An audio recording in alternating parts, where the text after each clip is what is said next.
తెలంగాణ ప్రభుత్వం పోలీస్ శాఖలో భారీ మార్పులకు శ్రీకారం చుట్టింది.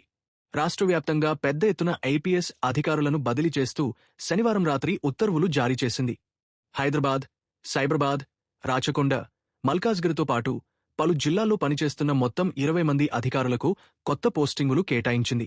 ఈ మేరకు ప్రభుత్వ ప్రధాన కార్యదర్శి రామకృష్ణారావు జీవో నంబర్ 75 ద్వారా ఈ ఉత్తర్వులను విడుదల చేశారు. ఈ బదిలీలో భాగంగా సైబరాబాద్ ట్రాఫిక్ జాయింట్ కమిషనర్గా పనిచేస్తున్న 2008 బ్యాచ్ ఐపీఎస్ అధికారి డాక్టర్ గజారావు భూపాల్ను ప్రొవిజనింగ్ అండ్ లాజిస్టిక్స్ ఐజీగా బదిలీ చేశారు.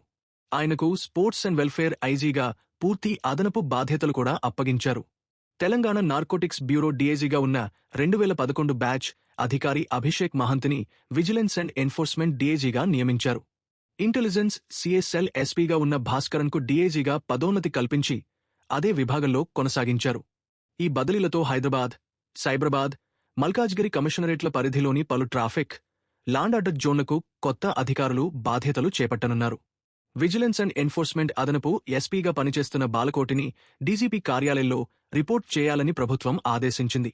గవర్నర్ పేరిట ప్రభుత్వ ప్రధాన కార్యదర్శి ఈ ఉత్తర్వులను జారీ చేశారు.